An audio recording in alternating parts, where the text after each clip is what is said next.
Welcome to today's deep dive. We are exploring notes on the architecture of thought, specifically the cognitive approach.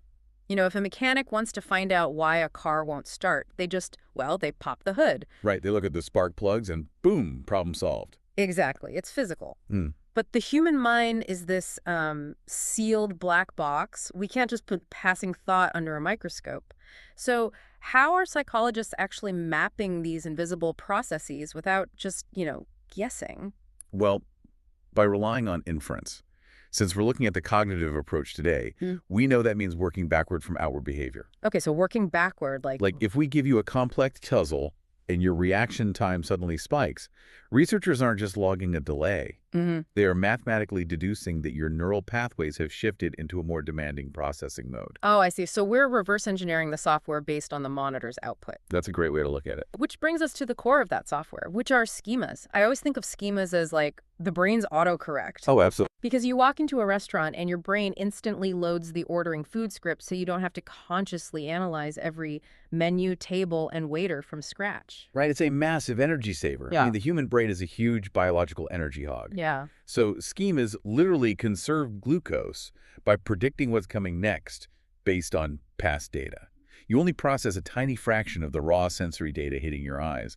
The schema just fills in the rest. Wait, if the brain is just filling in the blanks to save energy, doesn't that mean we are constantly overwriting actual reality with our own assumptions? Yes, we are. That sounds less like cognitive efficiency and more like a controlled hallucination. That controlled hallucination is the exact mechanism behind cognitive bias. Wait, really? Yeah, when we talk about stereotyping, it isn't necessarily a conscious decision. It's often just the brain's autocorrect applying an oversimplified script to a complex situation. Just to save processing power. Exactly.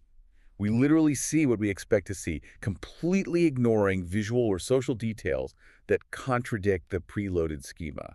Wow. But realizing our mental autocorrect is naturally flawed leaves us with a pretty huge problem. If schemas distort reality, we can't fully trust outward behavior, which means we can't trust our own inferences, right? Right.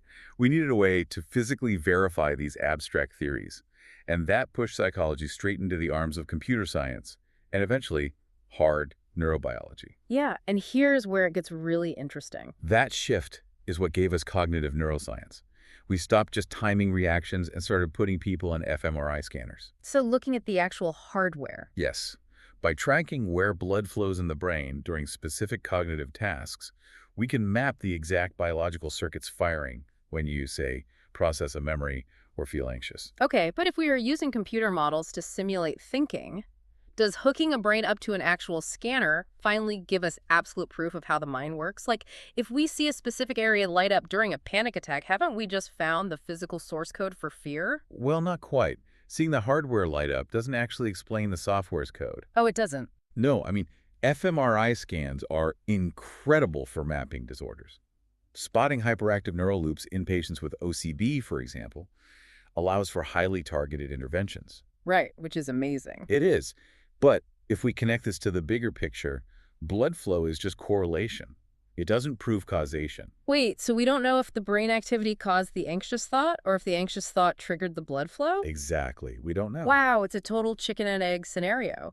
We have these highly controlled, objective neuroimaging tools, yet the actual cause of the thought remains fundamentally abstract. Which brings us to the concept of soft determinism. Right. Even with all this hard biological mapping, the cognitive approach accepts that we aren't just biological robots.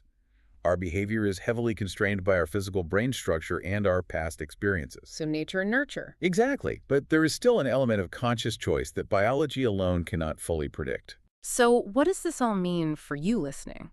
It means realizing that every time you instantly trust your gut about a person or a situation, you aren't necessarily being objective. No, you're not. You're often just running a highly efficient, biologically invisible software script. And it leaves us with a compelling final thought to mull over. Yeah, what are you thinking? Even our most advanced fMRI scanners only show us the biological correlations of human behavior, just the shifting blood flow. Are we actually observing a thought inside that black box, or are we still just looking at the biological footprints it left behind?